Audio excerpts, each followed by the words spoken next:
श्री सच्चिदानंद सद्गुरु साईनाथ महाराज की जय। सद्गुरु श्री साईनाथुनि शरद बाबूजी की जय।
श्री सच्चिदानंद सद्गुरु साईनाथ महाराज की जय।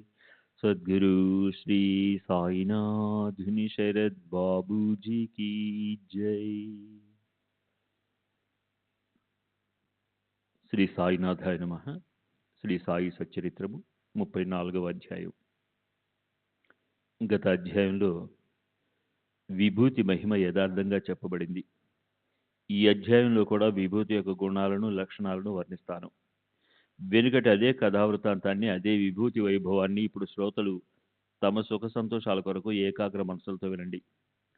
ఎముకలలోని వ్రణంతో దుర్భరమైన రోగం ఏ ఉపాయాలతోనూ తొలగకపోతే సాయిబాబా తమ చేతితో విభూతిని అద్దగా బాధ నిర్మూలనమైంది. ఇటువంటి విభూతి కథలు అనేకం. శ్రోతలకు మచ్చు ఒకటి చెప్తాను. ఇది అనుభవపూర్వకమైనది కనుక వింటే అద్భుతంగా ఉంటుంది.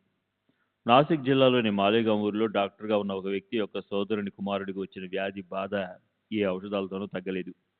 అతడు స్వయం వైద్యుడు, స్నేహితుడు వైద్యుడు. అనేక రకాల చికిత్సలు చేశారు.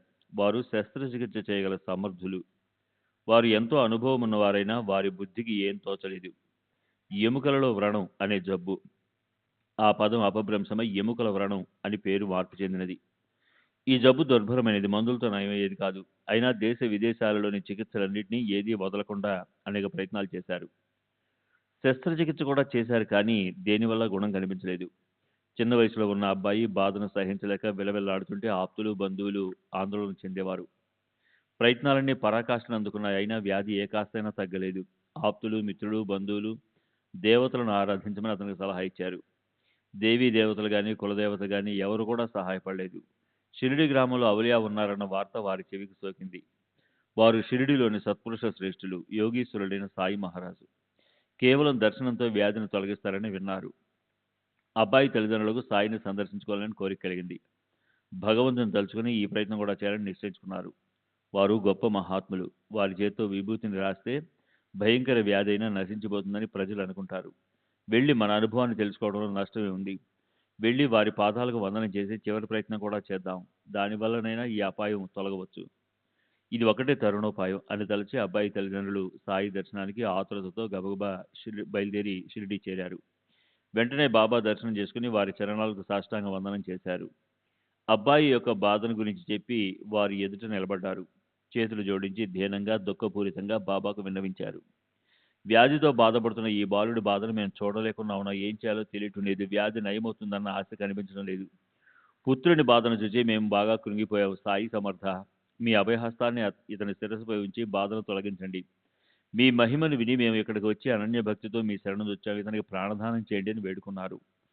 అప్పుడు కరుణామయులైన సాయి వారికి ధైర్యాన్ని కలుగజేశారు. ఈ మసీదును ఆశ్రయించిన వారికి కల్పాంతంలో కూడా దుర్గతి కలగదు. ఇప్పుడు మీరు నిశ్చింతగా ఉండండి. విభూతిని తీసుకుని వ్రణంపై అద్దండి. 8 రోజులలో బాధ తగ్గిపోతుంది. దేవునిపై విశ్వాసం ఉంచండి. ఇది మసీదు కాదు, ద్వారావతి. ఇక్కడ కాలు మోపిన వారు వెంటనే ఆరోగ్యాన్ని, క్షేమాన్ని పొందుతారు. ఇది మీకు కూడా అనుభవం అవుతుంది. ఇక్కడికి వచ్చి బాగుకాకపోవడం త్రికాలాల్లో కూడా జరగదు. ఈ మసీదు మెట్లెక్కిన వారి లక్ష్యం నెరవేరినట్లే అని తెలుసుకోండి. తరువాత బాబా ఆజ్ఞానుసారం బాధపడుతున్న బాలుని బాబా ఎదురు కూర్చుండబెట్టారు. బాబా అతని పాదంపై చేత్తో నిమిరి అతనిపై కృపాదృష్టిని ప్రసరించారు. అది కేవలం శారీరకమైన బాధ. మానసిక వ్యధ అయినా లేక దైవయోగం వలన వచ్చిన బాధ అయినా సరే బాబా దర్శనంతో నిర్మూలనమైపోతుంది. సాయిబాబా వదనాన్ని చూస్తే చాలు, దుఃఖమంతా తక్షణం నశించిపోతుంది. వారి వచనామృతాన్ని సేవిస్తే రోగికి పరమ సుఖం కలుగుతుంది. ఆ తరువాత వారు షిరిడిలో 4 రోజుల వరకు ఉన్నారు. వ్యాధి నయమవడంతో వారికి సాయి చరణాలయందు విశ్వాసం కూడా కుదిరింది. అప్పుడు ఆ ముగ్గురు బాబా యొక్క పూర్తి అనుమతితో మనసుల నిండా ఆనందంతో సంతృప్తిగా తమ ఊరికి తిరిగి వెళ్ళారు. ఇదేం చిన్న చమత్కారమా? విభూతి లేపనం మరియు బాబా కృపా కటాక్ష వీక్షణం. అపూర్వమైన ఈ ఉపచారాలతో ఎముకలలోని వ్రణం మానింది. భాగ్యం కొద్దీ ఇటువంటి మహాపురుషుని దర్శనం, వారి ధైర్య వచనాలు, శుభప్రదమైన వారి ఆశీస్సులు లభిస్తే చాలు, వ్యాధి నిర్మూలనమవుతుంది.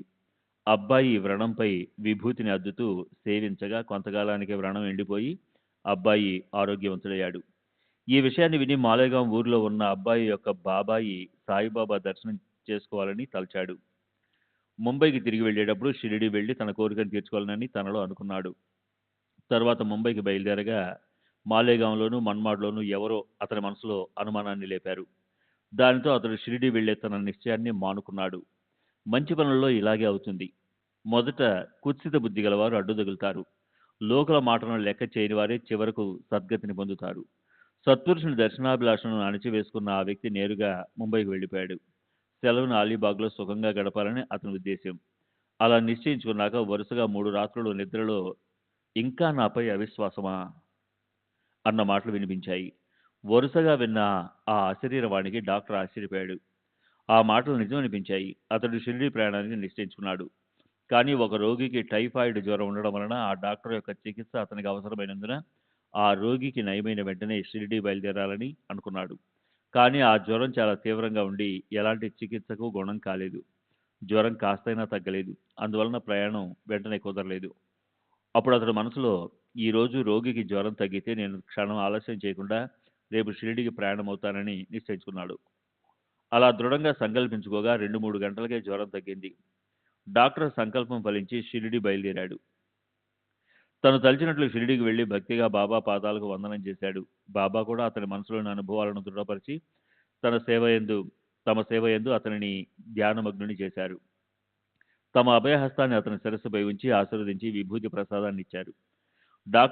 డాక్టరు సాయి యొక్క అమోఘమైన మహిమను గని ఆశ్చర్యపడ్డాడు. అక్కడ 4 రోజులుండి ఆనందంగా తిరిగి వెళ్ళిపోయాడు. 15 రోజులు గడవకముందే అతనికి ప్రమోషన్ వచ్చి వైజాపూర్కి వెళ్ళాడు. అబ్బాయికి ఎముకలలో వ్రణం కారణంగా సాయి యొక్క దర్శన భాగ్యం కలిగి వారి చరణాల యందు ప్రేమ కుదిరింది. అలా అతడు శాశ్వతమైన సుఖాన్ని కూడబెట్టుకున్నాడు.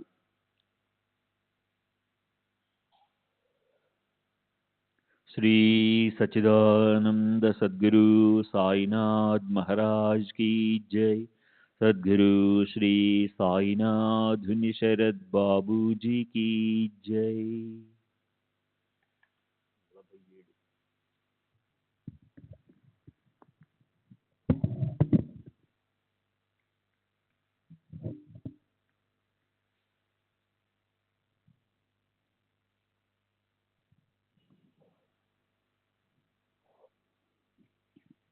ఒకసారి ఇలాగే డాక్టరు పిల్లే నారు కురుపు బాధతో వ్యాకుల పడ్డాడు.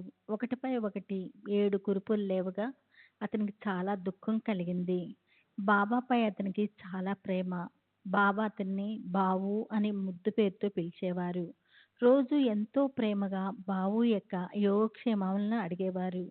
ఉదయము సాయంత్రము మసీదు కటకటాల వద్ద బావు కూర్చుని ఉండేవాడు. బాబా అతనితో చాలా సమయం గడిపేవారు. వారిద్దరూ పరస్పరం హాయిగా ముచ్చరించుకునేవారు. బాబా చిలుం పీల్చేటప్పుడు బావు ఉండాలి. బీడీ కాల్చేటప్పుడు బావు ఉండాలి. ఏ విషయమైనా నిర్ణయించేటప్పుడు బావు ఉండాలి. అతడి దగ్గర లేకపోతే బాబాకు అసలు తోచేది కాదు. అలా ఉండేది అతని కథ. నారు కురుపు బాధను భరించలేక బావు అత్యంత నిరుత్సాహంతో దుఃఖంతో మంచం పట్టాడు. ఇటువంటి దారుణమైన పరిస్థితిలో కూడా నోరారా సాయినామ స్మరణ చేసేవాడు.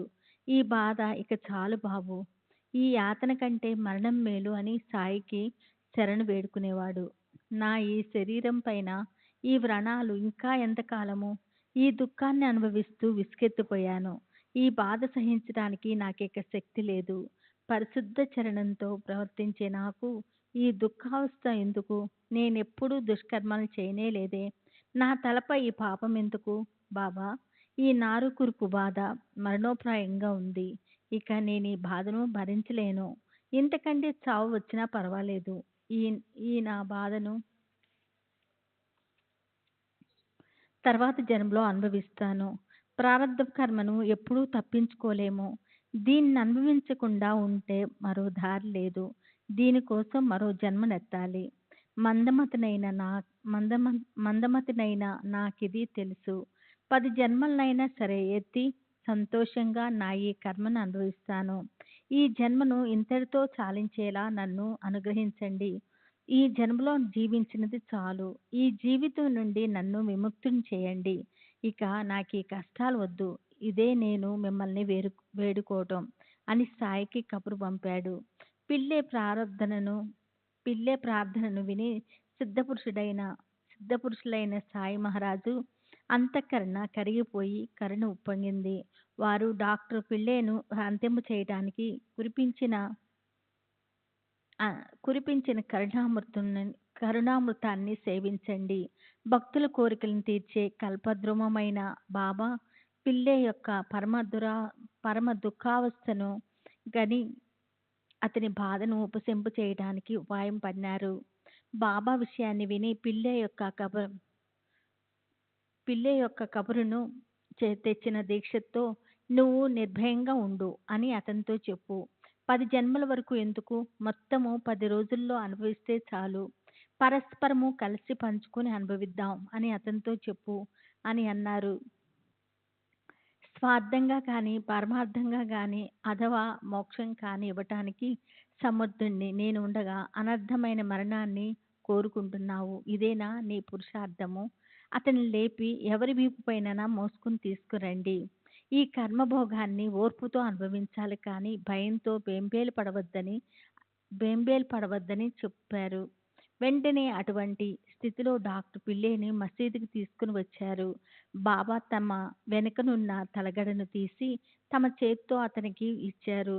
తమకు కుడివైపు ఫకీర్ బాబా కూర్చునే చోట తలగడ నుంచి దీనికి ఆనుకొని ఊరికే కూర్చో.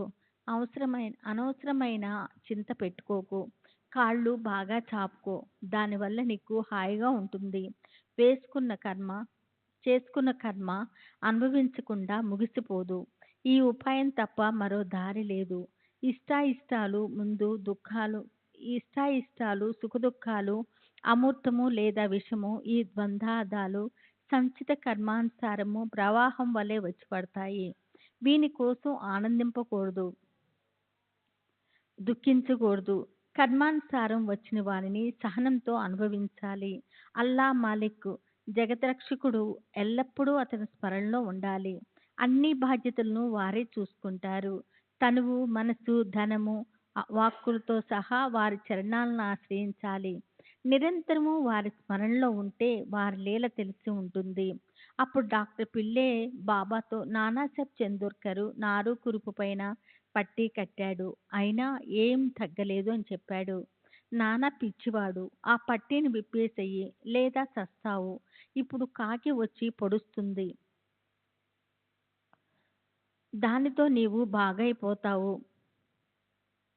అని బాబా చెప్పారు. అలా మాట్లాడుతున్న సమయంలో అబ్దుల్ ప్రమిదల్లో నూనె పోయటానికి పైకి వచ్చాడు.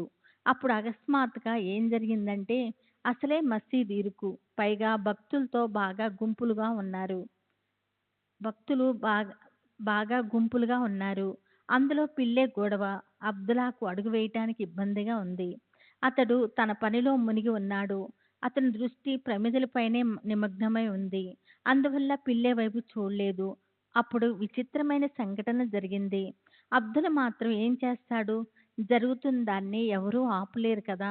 పిల్లే కాలు చాచుకొని కూర్చున్నాడు. ఆ కాలుపై అబ్దుల్లా కాలు పొరపాటుగా పడింది.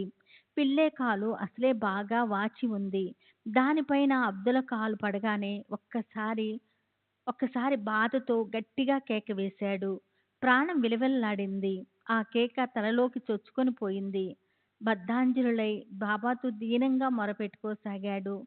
దానిని వినండి. నారి కురుపులు పగిలి చీము కారసాగింది. పిల్లే చాలా బాధపడ్డాడు. ఒకవైపు ఏడుస్తూ మరోవైపు పాడసాగాడు. కరుం కరుం కర్ మేరే హాల్ పర్ తూ కరీం तेरा नाम रहमान है और रहीम तू ही दोनों अलंकार सुल्तान है जहाँ में सुमया तेरे सैन है पना होवे पोने पना होने वाला है सब करो बार रहनुरो तेरा साथ आशा करो तू आशा का सद मदर कर है దయామయ. నీ పేరు కరుణామూర్తి. నా స్థితిని కని నన్ను కరుణించు. రెండు ప్రపంచాలకు నీవే మహారాజువి. నీ మహిమ ప్రపంచంలో వ్యాపించి ఉంది. ప్రపంచ వ్యవహారాలన్నీ ముగిసిపోయినా నీ మహిమ శాశ్వతంగా ఉంటుంది.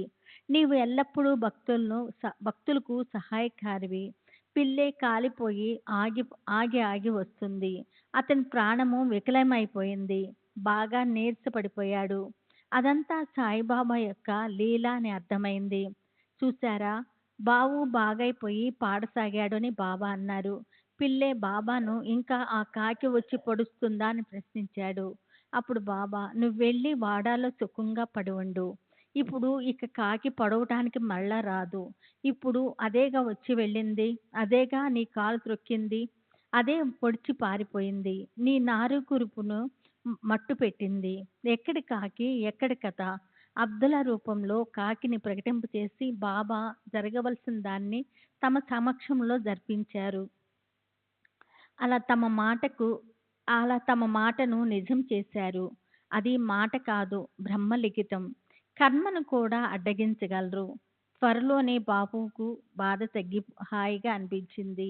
విభూది లేపనము, విభూది సేవనము, ఇదే ఔషధము. ఇదే అనుపానములతో 10వ రోజు ఉదయం రోగం నిర్మూలమైంది. కురుపుల్లో నుండి సన్నని తీగలాంటి బ్రతికి ఉన్న పురుగులు బయటకు వచ్చాయి. దుర్భరమైన బాధ తగ్గి దుఃఖము అంతమైంది. ఈ చమత్కారానికి పిల్లే ఆశ్చర్యపోయాడు. బాబా యొక్క ఉదార చర్యకు అతని నయనాల నుండి ప్రేమాశ్రువులు స్రవించాయి. పిల్లే అక్కడే బాబా చరణాలను కౌగిలించుకున్నాడు. అతని కంఠము గద్గదమైపోయి అతని నోట మాట పెగరలేదు. మరొక అనుభవాన్ని చెప్పి ఇక్కడ విభూది ప్రభావాన్ని ముగిస్తాను. భక్తి భావాలను అనుసరించి అనుభవాలు కలుగుతాయి. ఇదే ఈ గ్రంథం యొక్క సారము. ఒక్కసారి మాధవరావు యొక్క తమ్మునికి కష్టం వచ్చినప్పుడు విభూతితో అతని ఆపద తొలగింది. ఇటువంటి విభూతి ప్రభావాన్ని నేనెంతని వర్ణించను. గ్రంథి జ్వరం మొదలగు అన్ని రోగాలకు అటువంటి అత్యంత ఉత్కృష్టమైన ఔషధం మరొకటి లేదు. సావూల్ విహీర్ వద్ద ఉన్నప్పుడు బాపాజీ భార్యకు జ్వరం వచ్చింది. ఆమె తొడపై గడ్డ రాగా బాపాజీ చాలా ఆందోళన పడ్డాడు. భయంకరమైన రాత్రి సమయంలో భార్య ఆవేదన చూచి బాపాజీ భయపడిపోయాడు. అతని ధైర్యము సడలిపోయింది. ఆ రాత్రికి రాత్రి భయంతో వణికిపోతూ పరుగున షిరిడీకి వచ్చి అన్నతో వృత్తాంతాన్నంతా చెప్పాడు. 2 గడ్డలు లేచాయి. ఆమె జ్వరంతో కాలిపోతుంది. చాలా బాధపడుతూ ఉంది. నాకు మంచి లక్షణాలేవీ కనిపించడం లేదు.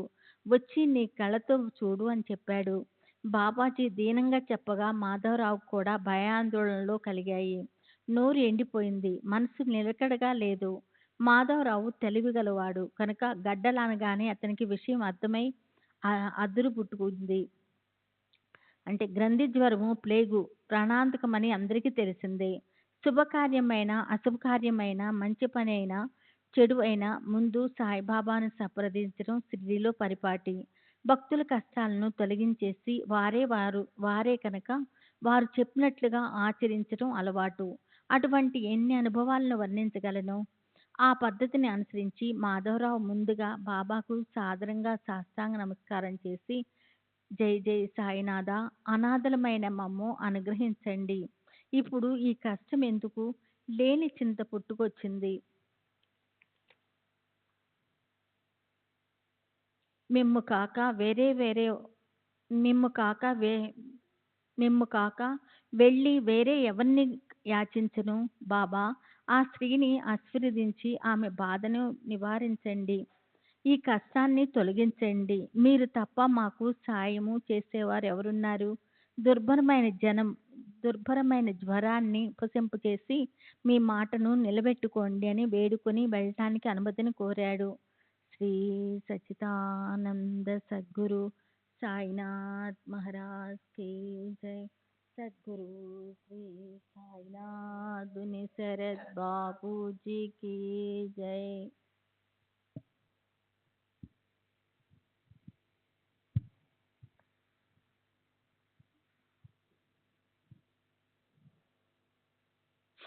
శ్రీ సచ్చిదానంద సద్గురు సాయినాథ్ మహారాజ్ की जय. సద్గురు శ్రీ సాయినాథుని శరత్ బాబూజీ की జై. ఆ స్త్రీని ఆశీర్వదించి ఆమె బాధను నివారించండి. ఈ కష్టాన్ని తొలగించండి. మీరు తప్ప మాకు సాయం చేసేవారు ఎవరున్నారు? దుర్భరమైన జ్వరాన్ని ఉపశమింపజేసి మీ మాటను నిలబెట్టుకోండి అని వేడుకొని వెళ్ళడానికి అనుమతిని కోరాడు. బాబా అతనితో, ఈ అపరాత్రి నువ్వు వెళ్ళకు, విభూతిని ఇచ్చి పంపు అని చెప్పారు. అల్లా మాలిక్ మన తండ్రి ఏ జ్వరమైనా ఎటువంటి గడ్డైనా దానంతట అదే తగ్గిపోయి తప్పక హాయి కలుగుతుంది. రేపు తెల్లవారగానే సావులు విహిరికి వెళ్ళిరా. ఇప్పుడు వెళ్ళాలని ఆరాటపడకు, ఇక్కడే నిశ్చింతగా ఉండు. రేపు వెళ్ళిరా, అనవసరంగా దుఃఖపడకు. విభూతిని రాసుకొని భక్తిగా సేవిస్తే చాలు, ఎందుకు భయపడడం అని చెప్పారు. బాబా మాటలను విని బాపాజీ భయపడ్డాడు. అతనికి నిరాశ కలిగింది. మాధవరావుకు మూలికలు ఆకుల వైద్యం తెలుసు, కానీ ఇప్పుడు అవేవి ఉపయోగపడవు. ఒక్క సాయిబాబా అనుగ్రహం తప్ప ఔషధాలు తగ్గించలేవన్న రహస్యాన్ని మాధవరావు బాగా ఎరుగును. కనుక బాబా ఆజ్ఞను శిరస వహించి విభూతిని పంపించి తాను షిరిడీలోనే నిశ్చింతగా ఉన్నాడు. బాపాజీ మాత్రం నిరాశతో వెళ్ళిపోయాడు. భార్య శరీరానికి విభూతిని రాసి కాస్త నీళ్ళల్లో కలిపి కడుపులోకి త్రాగించగా బాగా చెమటలు పట్టి ఆమె బాగా నిద్రపోయింది. మరునాడు సూర్యోదయం అయ్యేసరికి ఆమెకు ప్రాణం బాగా కుదుటపడింది. జ్వరం లేదు, విషపు గడ్డలు లేవు. బాపాజీకి ఆశ్చర్యం కలిగింది. ఇక్కడ మాధవరావు నిద్రలేచి శుభ్రంగా ముఖం కడుక్కొని సావుల్ విహీరు వెళ్ళడానికి బయలుదేరి బాబా దర్శనానికి మసీదుకు వచ్చాడు. బాబా పాదాలకు సాష్టాంగ వందనం చేసి విభూదిని ఆశీర్వాదాన్ని తీసుకొని అక్కడి నుండి బయలుదేరాడు. మసీదు మెట్లు దిగుతూ ఉండగా బాబా, శ్యామ, వెంటనే తిరిగి వచ్చేసేయ్, అక్కడ ఆలస్యం చేసే అవసరం లేదు అని ఆజ్ఞాపించడం వినిపించింది. 2 గడ్డలతో తమ్ముని భార్య బాధను ఎలా భరిస్తుందో ఏమో, ఎంతో వేదన పడుతూ ఉండాలి, ఎంత తపన పడిపోతూ ఉందో అని మాధవరావు దారి పొడుగునా మదన పడసాగాడు. బాబా వెంటనే వచ్చేయమని ఎందుకు అన్నారు, వారు ఏదో సూచించినట్లు ఉంది అని ఆందోళన పడుతూ మాధవరావు గబగబా వెళ్ళాడు. సావుల్ విహీర్ చేరుకునే వరకు ధైర్యం లేదు. కానీ గడపలో అడుగు పెట్టగానే అతనికి చమత్కారం కనిపించింది. గత రాత్రి గ్రంథి జ్వరంతో ఉన్న శ్రీ పొయ్యి మీద టీ తయారు చేస్తూ ఉంది. ఆ విపరీత పరిస్థితిని చూసి మాధవరావు ఆశ్చర్యపోయాడు. అప్పుడు ఈమె రోజులాగే పనులు చేస్తూ ఉందే అని బాపాజీతో అనగా, బాపాజీ ఇదంతా నిజంగా బాబా విభూది యొక్క అద్భుత చర్య అని చెప్పాడు. నేను రాగానే విభూది నీరును త్రాగించాను, శరీరం అంతా బాగా రాశాను, వెంటనే చెమటలు పట్టి సుఖంగా నిద్రపోయింది. తెల్లవారగానే చక్కగా లేచి కూర్చునింది. గడ్డలు జ్వరంతో సహా మాయమయ్యాయి. ఇదంతా సాయి యొక్క మహిమ అని చెప్పాడు. ఆ పరిస్థితిని చూచి శ్యామకు వెంటనే తిరిగి వచ్చేసేయి అన్న సాయి మాట గుర్తుకు వచ్చి ఆశ్చర్యపోయాడు. అతడు అక్కడికి వెళ్ళకముందే కార్యం చెక్కబడింది.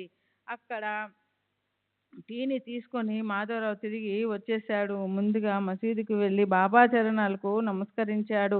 దేవా, ఏమిటి నీ ఈ లీల? మనసులో ఆందోళన కలుగజేస్తావు, కూర్చున్న చోట సుడిగుండాలను లేపుతావు, మరలా శాంతింపచేసేది కూడా నీవే అన్నాడు. అందుకు బాబా, కర్మతంత్రం యొక్క గతి అతి గహనమైనది, దానిని గమనించు. నిజంగా నేను ఏమీ చేయించను, అనవసరంగా కర్తృత్వాన్ని నా తలపై వేస్తారు. విధివశాత్తు జరిగే కర్మలకు నేను సాక్షిభూతుణ్ణి మాత్రమే. చేసేవాడు, చేయించేవాడు అనంతుడైన ఆ ఒక్క పరమేశ్వరుడే. ఆ ఒక్కడే కరుణామయుడు. నేను దేవుణ్ణి కాను, ఈశ్వరుని కాను, పరమేశ్వరుని కాను, అనల్ హక్కును కాను. నేను యాదే హక్కు పరమేశ్వరుణ్ణి స్మరించేవాణ్ణి, అల్లాకు విశ్వాసపాత్రుడైన దాసుణ్ణి. అహంకారం లేకుండా పరమేశ్వరుని యందు కృతజ్ఞతా భావంతో ఆ దేవునిపై భారం వేసిన వారి లక్ష్యం నెరవేరుతుందని జవాబిచ్చారు. ఇటువంటిదే ఒక ఇరానీ వ్యక్తి యొక్క గొప్ప అనుభవాన్ని వినండి. పసిబిడ్డ అయిన అతని కుమార్తె మాట గంట గంటకు ఆగిపోతూ ఉండేది. ప్రతి గంటకు నోటి నుండి నురగ కక్కుతూ మూర్ఛ వచ్చి అక్కడికక్కడే వంగిపోయి విలవిలలాడుతూ తెలివి తప్పి పడిపోయేది. ఎన్ని ప్రయత్నాలు చేసినా ఏదీ ఫలించలేదు. అతని మిత్రుడు అతనికి విభూది యొక్క మహిమను గూర్చి వర్ణించి, రామబాణం వంటి ఇటువంటి విచిత్రమైన ఔషధం ఎక్కడా ఉండదు. ఇక ఏమీ ఆలస్యం చేయకుండా పార్లేకు వెళ్ళి దీక్షితుని విభూదిని ఇమ్మని అడుగు, అతని వద్ద ఉంటుంది, సంతోషంగా ఇస్తాడు. రోజు భక్తి శ్రద్ధలతో సాయిబాబాను స్మరించుకొని ఆ విభూతిని కొంచెం త్రాగించితే మూర్ఛపోయి జబ్బు నయమవుతుందని చెప్పాడు. అట్లే ఆ వ్యక్తి దీక్షితుని వద్ద నుండి విభూతిని అడిగి తెచ్చి నిత్యం నియమంగా ఆ అమ్మాయికి త్రాగించగా ఆమె ఆరోగ్యం కుదుటపడింది. అలా గంట గంటకు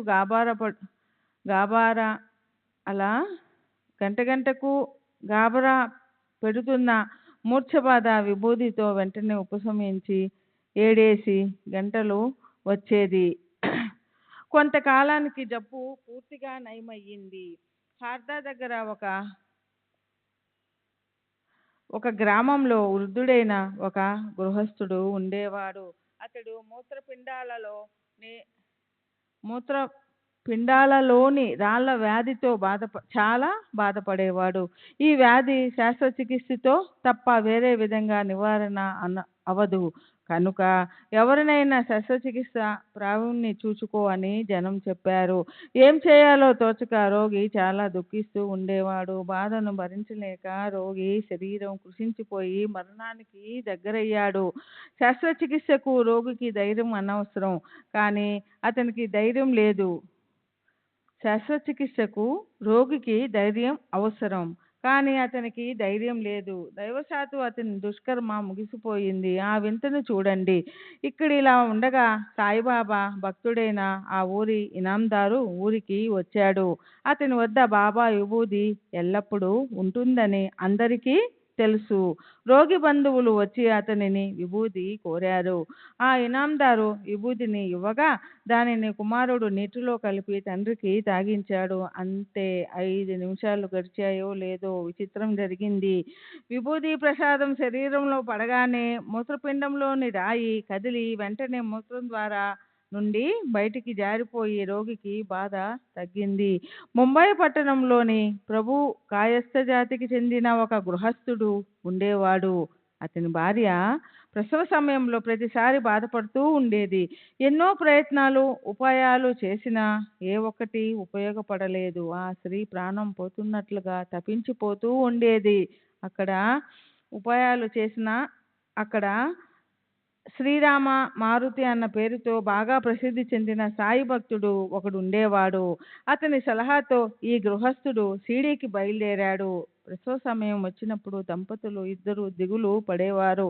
షిరిడీలో అయితే నిర్భయంగా ఉండవచ్చు అని ఒకసారి వారు నిర్ణయించుకున్నారు.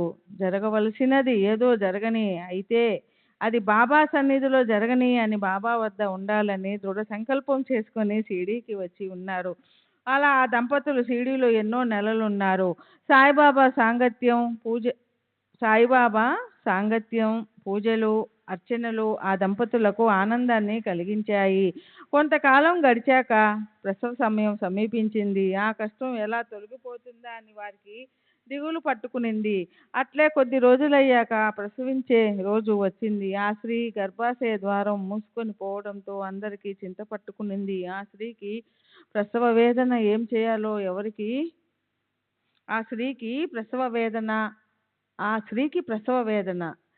చేయాలో ఎవరికి ఏం తోచలేదు. అందరూ బాబాను నోరారా ప్రార్థించసాగారు. వారు కాక మరెవరు కరుణిస్తారు? పొరుగింటి స్త్రీలు పరిగెత్తుకొని వచ్చారు. ఒక స్త్రీ బాబాను స్తుతిస్తూ గ్లాసులోని నీటిలో విభూదిని కలిపి ఆమెకి త్రాగించింది. 5 నిమిషాలు గడిచాయో లేదో స్త్రీ ప్రసవ వేదన నుండి బయటపడింది. అయితే ఆమె గర్భంలోనే బిడ్డ ప్రాణం పోయింది. అది గర్భస్థ శిశువు ప్రారంధం. ఆమెకు మరలా గర్భం కలుగుతుంది. కానీ ఆ స్త్రీ ప్రసవ భయం నుండి బయటపడి సుఖంగా ఉంది. ఆమె ఏ బాధ లేకుండా ప్రసవించింది. పెద్ద గండం గడిచిపోయింది. చింత తీరింది. జన్మ ఇచ్చిన బాబాకు రుణపడింది. తరువాతి అధ్యాయం ఇంతకంటే మధురమైనది. దీనిని విన్న శ్రోతల కోరిక తీరుతుంది. ఎక్కువగా కుతూహలం చూపే దురలవాటు తొలగిపోయి భక్తి నాటుకుంటుంది. మాది నిరాకార ఉపాసన. మేము ఎవరికి శిరసు వంచము, దక్షిణ వగైరాలను ఇవ్వం. అలా అయితేనే నేను సాయి దర్శనానికి వస్తాను అని బాగా నిశ్చయించుకొని బాబాను చూడగానే శరీరాన్ని వారి పాదాలపై పడవేసి దక్షిణను కూడా సమర్పించడం చమత్కారం కాదా? విభూది యొక్క అపూర్వ మహిమ, నవాస్కర్ యొక్క భక్తి ప్రేమలు, అతడు పాముకు పాలు త్రాగించడం, గృహస్థు ధర్మాన్ని పాటించడం, ఇటువంటి ఉత్తమమైన కథలను వింటే భక్తి ప్రేమలు కలిగి ప్రాపంచిక దుఃఖాలు ఉపశమిస్తాయి. ఇంతకంటే పరమసుఖం ఏముంటుంది? హేమాడు సాయి చరణాలకు ప్రణమిల్లి శ్రోతలకు ఈ సచ్చరిత్ర శ్రవణంలో ప్రేమను కలిగించమని వేడుకుంటున్నాడు. స్వస్తి శ్రీ సంత సజ్జన ప్రేరితము భక్త హేమాడు పంతు విరచితము అయిన శ్రీ సాయి సమర్థ సచ్చరిత్రలో విభూది మహిమను 34వ అధ్యాయం సంపూర్ణం. శ్రీ సద్గురు సాయినాథార్పమస్తు. శుభం భవతు. శ్రీ సాయి సచ్చరిత్ర 35వ అధ్యాయం. శ్రీ గణేశాయ నమః, శ్రీ సరస్వతే నమః, శ్రీ గురుభ్యో నమః, శ్రీ కులదేవతాయ నమః, శ్రీ సీతారామచంద్రాభ్యో నమః, శ్రీ సద్గురు సాయినాథాయ నమః. గత అధ్యాయం చివర సూచించిన కథలనే ఇప్పుడు చెప్తాను. దీనిని ఏకాగ్ర మనసుతో వినండి. పరమార్థాన్ని ఆలోచించ మొదలెడితే భయంకరమైన ధార్మిక సాంప్రదాయాల శాఖల అభిమానం అడ్డు తగులుతుంది. ఈ అభిమానం వంటి దుర్భర విఘ్నం మరొకటి లేదు. మేము నిరాకార తత్వాన్ని ఉపాసించే వారం. సాకార దేవతలు భ్రమ, కల్పన నుండి పుట్టినవి.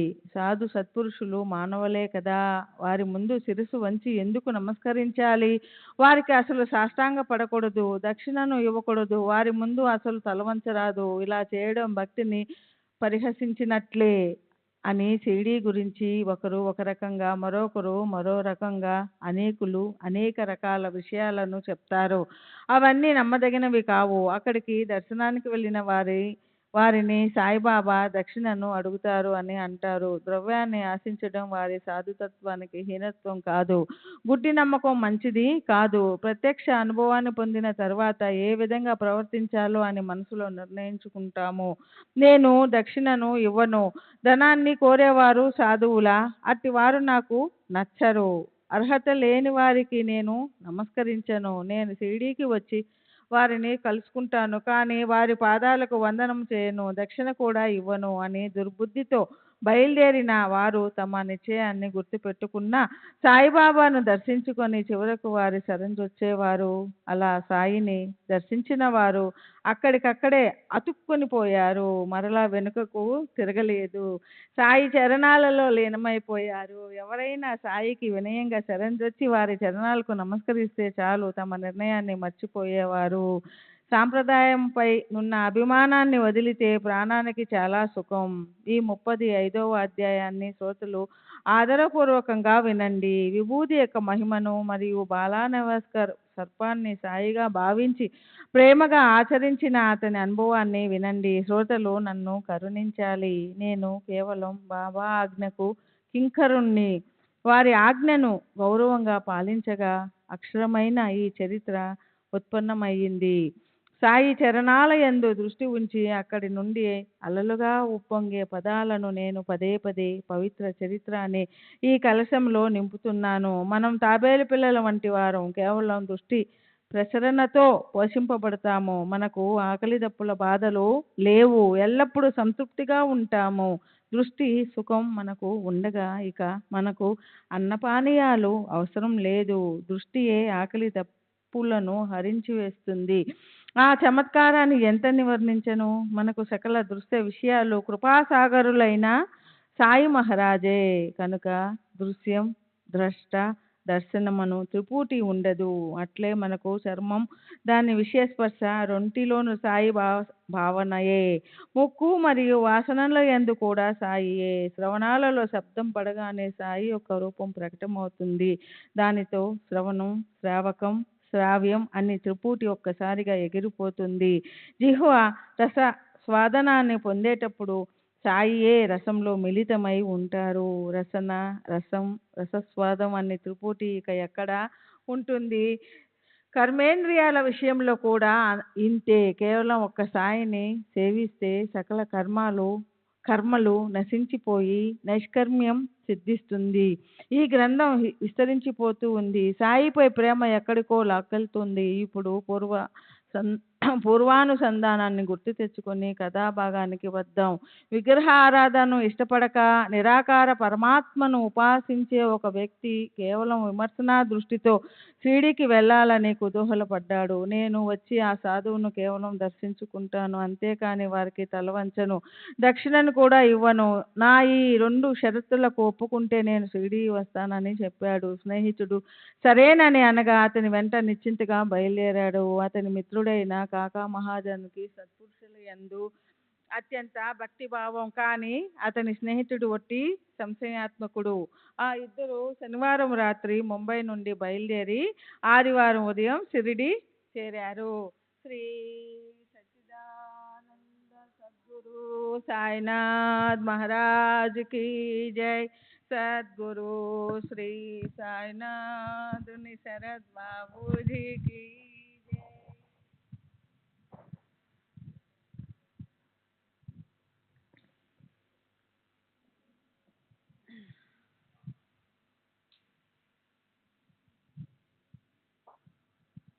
श्री सच्चिदानंद सद्गुरु साईनाथ महाराज की जय। सद्गुरु श्री साईनाथ धुनि शरद బాబూజీ కీ జై. ఇద్దరు సాయిబాబా దర్శనానికి మసీదుకు వెళ్ళారు. అప్పుడు ఏం జరిగిందో సావధానంగా వినండి. వారు మసీదు మెట్లపై అడుగు పెట్టగానే కాకా మిత్రుని చూచి దూరం నుండి కాయా వేజీ ఎందుకొచ్చారు అని ఎంతో మధురంగా అన్నారు. ప్రేమతో నిండిన ఆ మాటలు విన్న మిత్రునికి ఆ పదాల ఉచ్చారణ తన తండ్రిని గుర్తుకు తెచ్చాయి. కాయా వేజీ అన్న బాబా మాట వారి స్వరం విని కాకా మిత్రుడు ఆశ్చర్యపోయాడు. ఆకర్షణీయమైన ఆ స్వరం గతించిన తన తండ్రిని గుర్తుకు తెచ్చింది. బాబా ఆ స్వరాన్ని పూర్తిగా అనుకరించినట్లు అనిపించింది. ఆ వాణిలో ఎంతటి ఆకర్షణ శక్తి! కాకా స్నేహితుడు విస్మితుడయ్యాడు. ఈ స్వరం నిజంగా మా తండ్రిదే, నాకు బాగా గుర్తున్నదే. తండ్రి నోటి నుండి వచ్చినట్లే ఉన్న ఆ పిలుపును విని ఆ మిత్రుడు తనలో కరిగిపోయాడు. మునపటి తన నిశ్చయాన్ని మరచి శిరసు వంచి బాబా పాదాలకు వందనం చేశాడు. తరువాత బాబా కాకాను మాత్రమే దక్షిణ అడిగారు. కాకా ఇచ్చాడు. ఇద్దరూ తిరిగి వెళ్ళిపోయారు. మరల మధ్యాహ్నం వచ్చారు. అప్పుడు కూడా కాకా వెంట అతని మిత్రుడు ఉన్నాడు. ఇద్దరూ ముంబైకి బయలుదేరడానికి కాకా బాబా అనుమతిని కోరాడు. బాబా కాకాను దక్షిణ అడిగారు. అదైనా కాకాను మాత్రమే. 17 రూపాయలు ఇవ్వు అని అడిగారు. కానీ అతని మిత్రుని ఏమీ అడగలేదు. అందువలన అతని మనసులో అలజడి చెలరేగింది. అప్పుడు అతడు మెల్లగా, ఎందుకు నిన్ను మాత్రమే దక్షిణ అడిగారు? ఉదయం కూడా నిన్నే అడిగారు, ఇప్పుడు కూడా నిన్నే అడిగారు. నేను నీ వెంట ఉండగా మరి నన్ను దక్షిణ అడగకుండా వదిలేశారేం అని కాకాను అడిగాడు. ఈ విషయం బాబానే అడగరాదు అని కాకా మెల్లగా జవాబిచ్చారు. ఇంతలో బాబా కాకాతో, ఏమిటి, అతను నీతో ఏదో అంటున్నాడు అని అడిగారు. అప్పుడు ఆ స్నేహితుడు బాబాతో, నేను కూడా దక్షిణ ఇవ్వనా అని అడిగాడు. అందుకు బాబా, నీకు ఇవ్వాలని మనసులో లేదుగా, అందుకే నిన్ను అడగలేదు. అయినా నీకు ఇవ్వాలని మనసుంటే ఇవ్వు అని జవాబిచ్చారు. బాబా దక్షిణను అడగడం, భక్తులు ఇవ్వడం గూర్చి అతడు హీనంగా మాట్లాడాడు.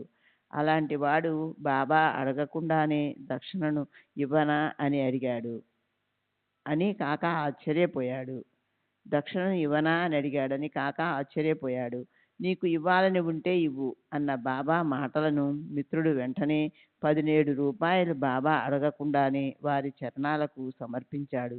తరువాత బాబా అతనితో, పోదువుగాని లేరా, ఒక గంట కూర్చో అని అతని భేదభావాన్ని తొలగించడానికి మధురంగా ఉపదేశించారు. నీకు నాకు మధ్య ఉన్న నూనె వాడి గోడను మొత్తం పడగొట్టేసేయి. అప్పుడు ఒకరినొకరం కలుసుకోవడానికి ప్రశస్తమైన మార్గం ఏర్పడుతుంది అని చెప్పారు. ఆ తరువాత వారికి వెళ్ళడానికి అనుమతిని ఇచ్చారు. అప్పుడు ఆకాశాన్ని మేఘాలు బాగా కమ్ముకోగా చూచి మాధవరావు, వీరు వానలో తడిసిపోతారేమో అని అన్నాడు. వారిని నిశ్చింతగా వెళ్ళనివ్వు, దారిలో వర్షం పట్టుకుంటుందన్న భయం ఏమీ లేదు అని బాబా చెప్పారు. బాబా పాదాలకు అభివందనం చేసి ఆ ఉభయులు బండిలో కూర్చున్నారు. ఆకాశంలో మెరుపులు మెరుస్తున్నాయి. పెనుగాలి వీస్తోంది. గోదావరిలో నీరు బాగా నిండుగా ఉంది. ఆకాశాన ఉరుములు ఉనుగుతున్నాయి. కానీ వారు నదిని ఆ నావలో దాటవలసి వచ్చింది. బాబా యొక్క ధైర్య వచనాలపై కాకాకు పూర్తి విశ్వాసం. కానీ అతని స్నేహితుని అనుమానం, ప్రయాణం సాఫీగా సాగుతుందా, అనవసరంగా బయలుదేరాం, దారిలో కష్టాలు పడతామేమో అని చింత. కానీ వారు సుఖంగా వెళ్ళి రైలు బండిలో ప్రవేశించాక మేఘాలు బాగా వర్షించాయి. నిర్భయంగా వారు ముంబై చేరారు.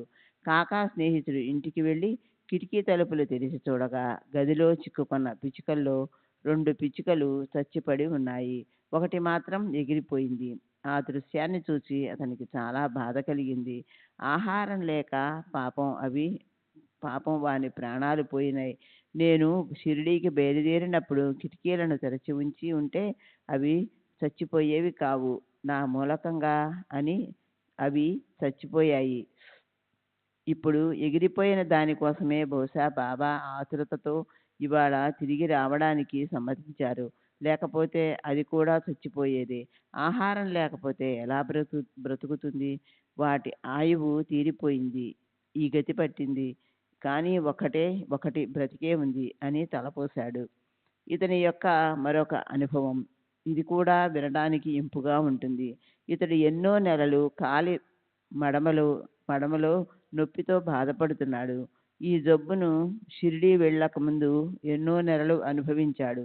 షిరిడీ నుండి తిరిగి వచ్చాక ఏ నొప్పి లేదు. తరువాత త్వరలో జబ్బు పోయింది. ఇటువంటిదే మరో కథ. సత్పురుషులను శోధించాలనే ఉద్దేశంతో వెళ్ళి మనసులో లేకున్నా వాని చరణాలపై శిరస్సు వంచవలసి వచ్చిన విషయాన్నే వినండి. అట్లే లోభం అడ్డు తగలడం వలన దక్షిణను ఇవ్వాలన్నా లేకున్నా తమ దృఢ నిశ్చయాన్ని వదిలి ఎలా దక్షిణను ఇస్తారో వినండి.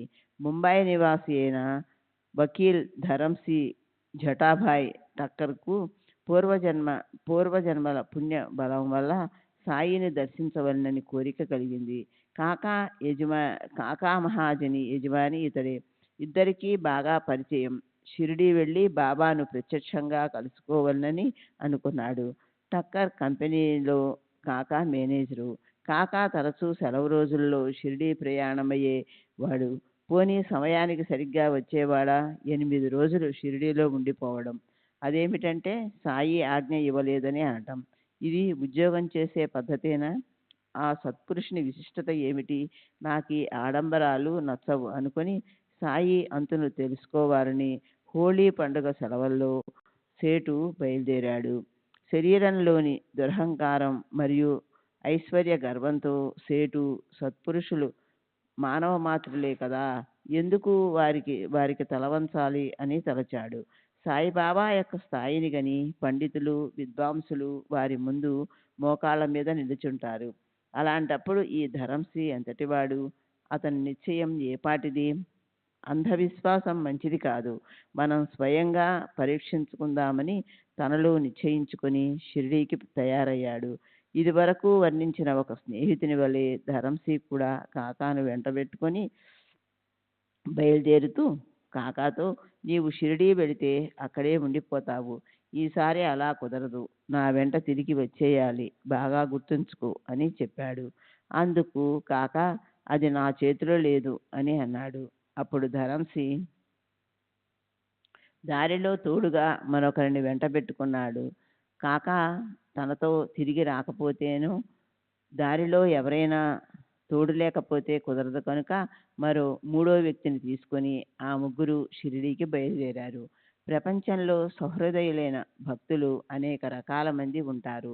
అటువంటి భక్తుల సంశయాలను తొలగించడానికి బాబా వారిని ఏరి పట్టుకొస్తారు. ఆ భక్తులు తిరిగి వెళ్ళిపోయి తమ అనుభవాలను ఇతరులకు చెప్తారు, లేదా ప్రజలను మంచి మార్గంలో పెట్టడానికి ఎవరితోనైనా వ్రాయిస్తారు.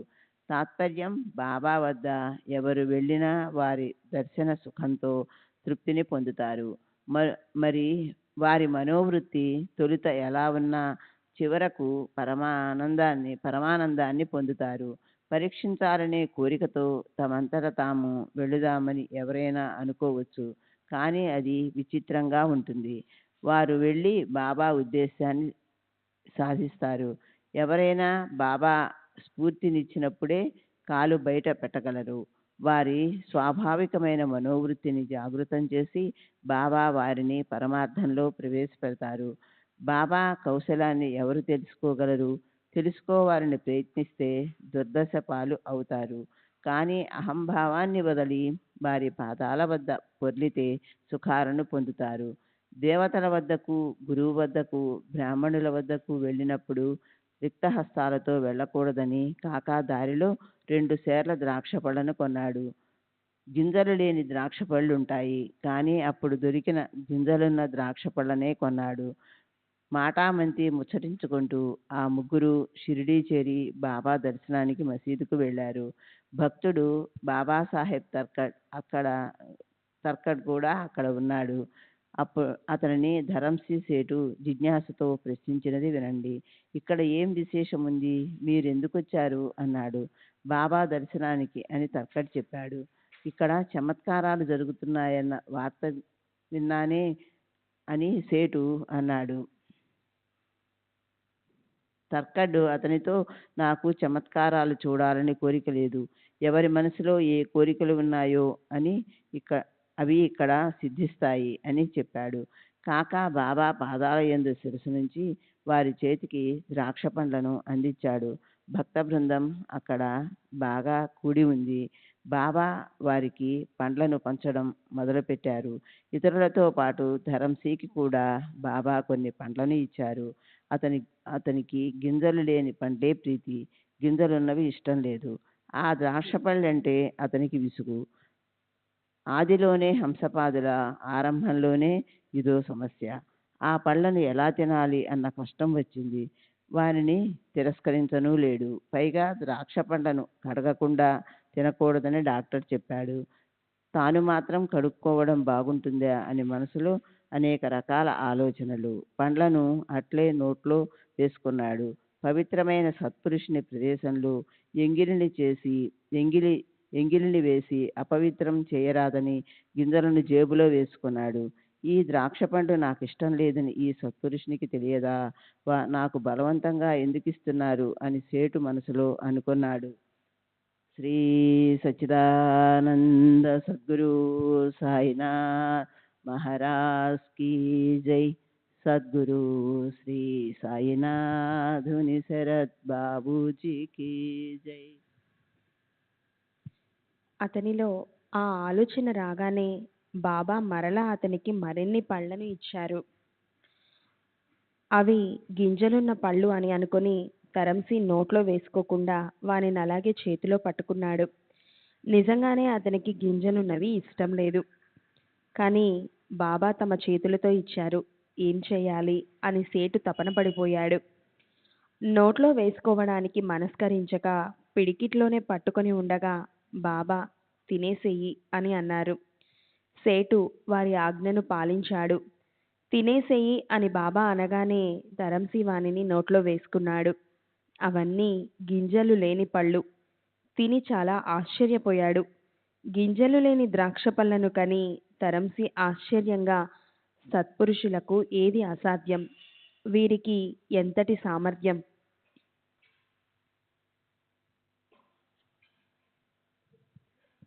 నా మనసులోని విషయాన్ని తెలుసుకున్నారు. అన్నీ గింజలున్న పళ్ళే అయినా సాయిబాబా నా చేతికి గింజలు లేని మంచి పళ్ళను ఇచ్చారు అని అనుకున్నాడు. మనసు స్తంభించిపోయింది. బాబాను పరీక్షించాలన్న మాట మర్చిపోయాడు. అతని అహంకారమంతా కరిగిపోయింది. సత్పురుషుల యందు భక్తి ఉత్పన్నమైంది. మునుపటి భావాలు మాయమయ్యాయి. అతని హృదయంలో సాయి పట్ల ప్రేమ జనించింది. షిరిడీ రావాలనన్న ఉత్సాహం దృఢ నిశ్చయమైంది. అక్కడే బాబా వద్దనే తర్కడ్ కూడా కూర్చుని ఉన్నాడు. సాయిబాబా అతనికి కూడా కొన్ని పళ్ళని ఇచ్చారు. తరంసి అతనిని, మీ ద్రాక్ష పళ్ళు ఎలాంటివి అని అడిగాడు. గింజలున్న పళ్ళు అని అతడు చెప్పగా తరంసికి మరింత ఆశ్చర్యం కలిగింది. దాంతో అతనికి సాయిబాబాపై శ్రద్ధ కలిగింది. ఆ విశ్వాసాన్ని దృఢపరచుకోవడానికి ఒక ఆలోచన స్ఫురించింది. సాయి సత్పురుషులైతే ద్రాక్ష పళ్లను మరలా కాకా దగ్గర నుండి ఇవ్వాలి అని అనుకున్నాడు. అప్పుడు బాబా అందరికీ పళ్లను పంచుతున్నారు. అయినా సేటు మనసులోని ఆలోచనను తెలుసుకొని బాబా మరలా కాకా నుండి పంపిణీ మొదలుపెట్టారు. సేటుకు చాలా విచిత్రంగా తోచింది. ఇతరుల మనోభావాలను తెలుసుకునే వారి శక్తిని, సమర్థతను గ్రహించి తరంసి మనసు సాయిబాబా సత్పురుషులని అంగీకరించింది. అక్కడ ఉన్న మాధవరావు ఇతడు కాకా యొక్క యజమాని అని సేటును బాబాకు పరిచయం చేశాడు. వెంటనే ఇతడు కాకాకు ఎక్కడి యజమాని, కాకా యజమాని వేరే ఉన్నారు అని బాబా చెప్పారు. ఆ మాటలు విని కాకాకు అత్యంత ఆనందం కలిగింది. మరో వింత ఏమిటంటే ద్రుని పక్కగా నిలబడి ఉన్న అప్పా అన్న వంటవానిపై వేశారు. ఈ సేటు ఇంత దూరం శ్రమపడి వచ్చింది నా కొరకు కాదు, ఇదిగో ఈ అప్పా పైన ప్రేమతో షిరిడీ వచ్చాడు అని అన్నారు. ఆ సంభాషణతో తరంసి విమర్శించాలన్న తన నిశ్చయాన్ని మర్చిపోయాడు. తనంతట తాను బాబా పాదాలపై పడ్డాడు. పిమ్మట వాడాకు వెళ్ళాడు. మధ్యాహ్నం ఆరతి అయ్యింది. భక్తులు ఇళ్లకు వెళ్ళిపోవడానికి తయారవుతున్నారు. బాబా అనుమతిని తీసుకునే సమయం రాగానే భక్తులు మసీదుకు బయలుదేరారు. అప్పుడు తరంసి కాకాతో, నేను అనుమతిని అడగను, నీకు అవసరమైతే నువ్వడుగు అని అన్నాడు. అప్పుడు మాధవరావు, ఒక వారం పూర్తి కాకుండా బాబా కాకాకు అనుమతిని ఇవ్వరు, కనుక అతని విషయం నిశ్చయంగా చెప్పలేం, మీరే బాబాను అడిగి సెలవు తీసుకోండి అని చెప్పాడు. తరువాత ముగ్గురు వెళ్ళి కూర్చున్నారు. మాధవరావు బాబా అనుమతి కోరగా బాబా ఒక కథను చెప్పనారంభించారు. దానిని శ్రద్ధగా వినండి. చెంచల బుద్ధిగల ఒక వ్యక్తి ఉండేవాడు. అతని ఇంట్లో ధనధాన్యాలు సమృద్ధిగా ఉన్నాయి. అతనికి ఏ వ్యాధి బాధలు లేవు. లేని కష్టాన్ని ఆపాదించుకోవడం అతనికిష్టం. ఏ కారణం లేకుండా అనవసరంగా తలపై భారాన్ని మోస్తాడు. ఇక్కడ అక్కడ తిరుగుతాడు. మనసుకు నిశ్చలత్వం లేదు. బరువును క్రిందకు దించుకొని మరలా పైకి ఎత్తుకుంటాడు. మనసు స్థిరంగా ఉండడు. అతని ఆ అవస్థను చూచి నాకు దయ కలిగింది. చూడు, ఇక నీకు నచ్చిన చోట నీ బరువును దించు, నిశ్చింతగా ఉండు. అనవసరంగా ఊరికే తిరగకుండా ఒక చోట స్థిరంగా కూర్చో అని చెప్పాను అని అన్నారు. ఆ మాట తరంసి మనసులో చొచ్చుకొని పోయింది. ఆ మాటలు తనను గురించే అని గ్రహించాడు. ఎంతో వైభవం ఉన్న తరంసి ఏ కారణం లేకుండానే ఎప్పుడూ చింతిస్తూ ఉండేవాడు. అనవసరంగా బాధపడేవాడు. అంతటి ఐశ్వర్యం, గౌరవం ఉన్నా అతని మనసుకు శాంతి లేదు. లేనిపోని గొప్ప దుఃఖాలను కల్పించుకొని ఎప్పుడూ వానిలోనే మునిగి ఉండేవాడు. బాబా నోటి నుండి తన కథను విని సేటుకు పరమాశ్చర్యం కలిగింది.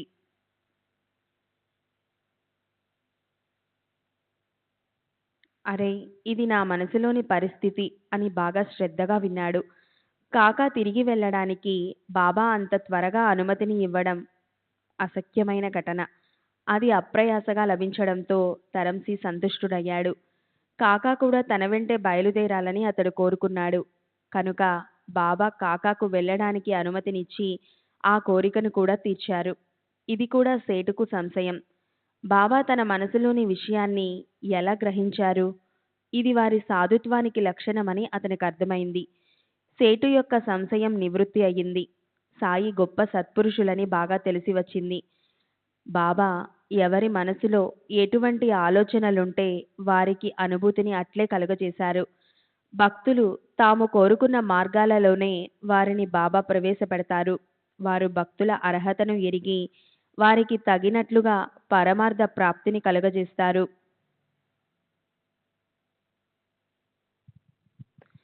భావార్థులనైనా లేదా తమను విమర్శించే వారినైనా సాయి దయామయులు సమానంగా చూస్తారు.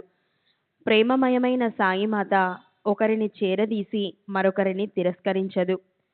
కాకా తరంసి బయలుదేరేటప్పుడు బాబా కాకా వద్ద నుండి 15 రూపాయలను దక్షిణ అడిగి తీసుకొని అతనితో, నాకెవరైనా 1 రూపాయిని దక్షిణగా ఇస్తే నేను అందుకు బదులుగా వారికి లెక్క పెట్టి 10 ఇవ్వవలసి ఉంటుంది. నేను ఎవరి వద్ద నుండి ఏది ఉచితంగా తీసుకోను. అట్లే నేను అందరినీ కూడా అడగను. పకీరు వ్రేలెట్టి ఎవరిని చూపిస్తే వారి వద్దే దక్షిణ విషయం. పైగా పకీరుకు రుణపడి ఉన్న వారినే అడగడం. దాతలు పంటను తరువాత అనుభవించడానికి విత్తనాలను నాటుకుంటారు. శ్రీమంతుల ధనం పరోపకారానికి మరియు ధార్మిక కార్యాలలో ఖర్చయితేనే అది శుభప్రదం. ఉదారంగా దానం చేస్తే నిశ్చయంగా ఫలం ప్రాప్తిస్తుంది. అటువంటి వారికి జ్ఞాన మార్గం లభిస్తుంది. అనేక బాధలకు ఓర్చి సంపాదించిన ఈ ధనం కేవలం కోరికలను అనుభవించడానికే అని తలచి ధర్మాన్ని లెక్క చేయక ధనాన్ని వ్యర్థంగా ఖర్చు పెడతారు. పైసా పైసా కూడబెట్టి 10 కోట్ల వరకు కూడబెట్టిన డబ్బును స్వార్థం కోసం విషయ సుఖాలను అనుభవించాలని కోరుకోని వారు సుఖంగా ఉంటారు.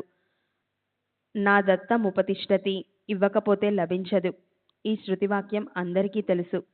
మునుపు ఇచ్చింది స్పష్టంగా కనిపిస్తుంది కనుకనే బాబా దక్షిణను అడుగుతారు. రామావతారంలో రఘురాముడు అనేక సువర్ణ స్త్రీ ప్రతిమలను దానం చేశాడు. ఆ ఫలితాన్ని కృష్ణావతారంలో 16,000 స్త్రీల రూపంలో పొందాడు. భక్తి, జ్ఞాన, వైరాగ్యాలను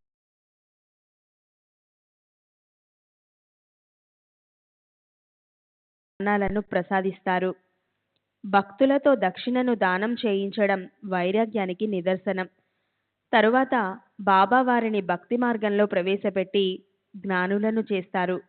మేం మాత్రం ఏం చేస్తాం? ఒకటి తీసుకుంటాం, దానికి 10 ఇస్తాం. క్రమక్రమంగా జ్ఞాన మార్గంలో ప్రవేశపెడతాం అని బాబా చెప్పగా తరంసికి ఆశ కలిగింది. మునుపటి తన నిశ్చయాన్ని మరచిపోయి తనంతట తాను 15 రూపాయలను బాబా చేతిలో ఉంచాడు. అంతా అపూర్వంగా లేదు, వృధాగా గొప్పలు చెప్పుకున్నాను. ప్రత్యక్షంగా కలుసుకోవడం మంచిదైంది. సాధువులు ఎలా ఉంటారో బోధపడింది. అనుభవంతో వారి యందు భక్తి కలిగింది. సరిగ్గా ఆలోచించకుండా నేను వారికి వందనం చేయడానికి రాను అని నిర్ణయించుకున్నాను. కానీ చివరకు నా అంతట నేను అది కూడా చేశాను. సత్పురుషుల లీలలు అగోచరం. నిరంతరం అల్లా మాలిక్ అని పలికే వారికి కష్టమైనది ఏముంటుంది? శ్రీ సచిదానంద సద్గురు సాయినాథ్ మహారాజ్ కీ జై. సద్గురు శ్రీ సాయినాథుని శరత్ బాబూజీ కీ జై.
श्री सच्चिदानंद सद्गुरु साईनाथ महाराज की जय।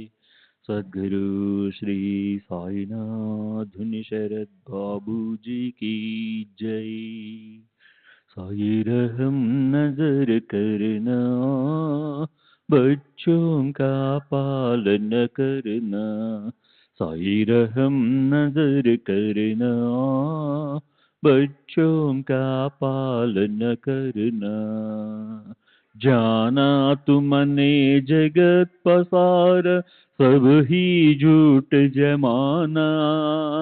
जाना तुमने जगत पसार, सब ही झूठ जमाना। साई रहम नजर करना, बच्चों का पालन करना। साई रहम नजर करना, बच्चों का पालन करना। मैं अंधा हूँ बंदा आपका, मुझसे पथ दिखलाना। मैं अंधा हूँ बंदा आपका, मुझसे पथ दिखलाना।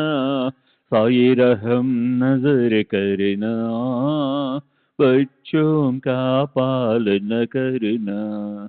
साई रहम नजर करना, बच्चों का पालन करना। दास गण कहे अब क्या बोलूं, थक गई मेरी रसना। दास गण कहे अब क्या बोलूं, थक गई मेरी रसना। साई रहम नजर करना, बच्चों का पालन करना। साई रहम नजर करना, बच्चों का पालन करना। रहमो नजर करो अब मोरे साई, तुम बिना नहीं मुझे माँ बाप बाई। रहमो नजर करो मैं अंधा हूँ बंदा तुम्हारा। मैं अंधा हूँ बंदा तुम्हारा। मैं ना जानू, मैं ना जानू, मैं ना जानू अल्लाह इलाही। नमो नजर करो, रहमो नजर करो अब मोरे साई। तुम बिना नहीं मुझे माँ बाप बाई। रहमो नजर करो काली जमाना मैंने गमाया। काली जमाना मैंने गमाया। साथी आखिर का, साथी आखिर का, साथी आखिर का तुम बिना कोई। रहमो नजर करो, रहमो नजर करो अब मोरे साई। तुम बिना नहीं मुझे माँ बाप बाई। रहमो नजर करो अपने मस्जिद का झाड़ू गणो है। अपने मस्जिद का झाड़ू गणो है। मालिक हमारे, मालिक हमारे, मालिक हमारे तुम बाबा साई। नमो नजर करो, रहमो नजर करो अब मोरे साई। तुम बिना नहीं मुझे माँ बाप बाई। रहमो नजर करो। श्री सच्चिदानंद सद्गुरु साईनाथ महाराज की जय। सद्गुरु श्री साईनाथ शरद बाबू जी की जय।